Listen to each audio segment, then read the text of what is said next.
சபரி வேல் வேலோட வந்திருக்காரு. வேல் வந்து எதோட அடையாளம்னா வெற்றியோட குறியீடு தான் அடையாளம். சரியா? நம்ம முன்னோர்கள் எப்பவுமே வந்து சொல்லும் போது எதையுமே வந்து வார்த்தையில மட்டும் சொல்ல மாட்டாங்க, குறியீட்லயும் சொல்லுவாங்க. வேல் வேல் வந்து வெற்றியோட அடையாளம் அப்படின்னாங்க. அப்புறம் வேலுக்கு எக்ஸ்பிளனேஷன் பாத்தீங்கன்னா அறிவோட அடையாளம் கூட சொல்லுவாங்க. வேல் எப்படி இருக்கும் நீங்க பாத்துருப்பீங்க. வேல் வந்து இப்படி இருக்கும், இப்படி இப்படி இருக்கும்னு வச்சுங்க. சரி, கர்ண கோடு வந்துச்சு, கொஞ்சம் சிமெட்ரிக்கலா போடும். தலைவன் கோச்சிட்டா வச்சுக்கேன். சோ இதான் வேல். இந்த வேல்ல வந்து நம்ம என்ன தெரிஞ்சுக்கிறோம் அப்படின்னா, இந்த வேல்ல என்ன தெரிஞ்சுக்கிறோம் அப்படின்னு பாத்தீங்கன்னா, ஆந்து இந்த நீண்டு இருக்கு இல்லையா குச்சி மாதிரி, அது வந்து டெப்த். ஆந்து ஆந்துனா நீண்டு இருக்கணும். அகன்று அகன்றுனா பிராடா இருக்கணும்.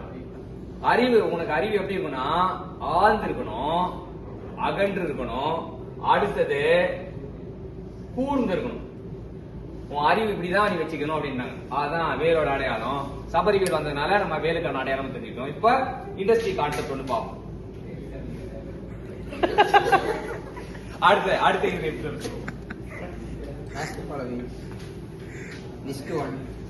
Reverse for aircraft. ஃபர்ஸ்ட் வந்து ரிவர்ஸ் ஃபார் ஏர்கிராஃப்ட் பாடி தான் வந்து ஃபர்ஸ்ட் கொடுத்திருக்காங்க. ரெண்டாவது வந்து என்ன கொடுத்திருக்காங்க? கார்பரேட்டர் பாடி. மூணாவது வந்து கிராங்க் ஷாஃப்ட். நாலாவது 4 காம்பனன்ட் கொடுத்திருக்காங்க. ஒன்னு வந்து reverse for aircraft body, aircraft உள்ள ரிவர்ஸ். சரியா? ரெண்டாவது வந்து கார்பரேட்டர் பாடி, கார்பரேட்டரோட பாடி. மூணாவது வந்து கிராங்க் ஷாஃப்ட். நாலாவது வந்து நெயில் ஆணி. ஒரு ஆணி குடும்ப தேவைன்னு சொல்றாங்கல்ல, நெயில்.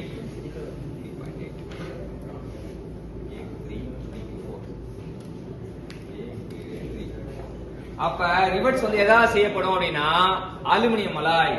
ரிவர்ஸ் வந்து அலுமினியம் பேஸ் அலாயில் தான் ரிவர்ஸ் செய்யணும். ஏன்னா reverse should be made up of ductile material. அதுல ஃபேமஸான மெட்டீரியல் அலுமினியம். ரிவர்ஸ் எதெல்லாம் செய்வாங்க? அலுமினியம். கமெண்ட் சொல்லுங்க. அலுமினியம். அடுத்தது நெக்ஸ்ட் என்ன அப்படின்னு பாத்தீங்கன்னா big 4 carburettor body. Carburettor body வந்து டை காஸ்டிங்ல பண்ணுவாங்க. அதுலயும் பாத்தீங்கன்னா pressure die casting. Carburettor body வந்து பிரஷர் டை காஸ்டிங். நம்ம கிராங்க் ஷாஃப்ட் ஏற்கனவே பார்த்தோம், நீங்க சொல்லியே ஆகும். கிராங்க் ஷாஃப்ட் ஃபோர்ஜிங், கிராங்க் ஷாஃப்டோ கனெக்டிங் ராடோ ஃபோர்ஜிங் அப்படி சொன்னோம். சரியா? அப்புறம் நெயில் ஆணி, அது கோல்ட் டேட்டிங். ஆணி வந்து கோல்ட் டேட்டிங். சோ என்னென்ன காம்பனன்ட் என்ன சொல்லுங்க பாப்போம். ஃபர்ஸ்ட் ரிவர்ஸ் ஏர்கிராஃப்ட், அது வந்து டக்டைல் மெட்டீரியல் செய்யணும், தட் டு அலுமினியம். ரெண்டாவது கார்பரேட்டர் பாடி வந்து பிரஷர் டை காஸ்டிங். மூணாவது கிராங்க் ஷாஃப்டும் கனெக்டிங் ராடும் ஃபோர்ஜிங். அப்புறம் ஆணி கோல்ட் எட்டிங், கோல்ட் எட்டிங். சரியா? ஆடை தட்டி அந்த ஆணி மாதிரி இருக்கணும், கோல்ட் எட்டிங். இந்த 4 ப்ராசஸ நம்ம தெரிஞ்சுக்கிட்டோம். கத்து கொடுத்த சபரி வேல், ஆழ்ந்து அகன்று கூர்ந்து இருக்கிற சபரி வேலுக்கு தேங்க்யூ.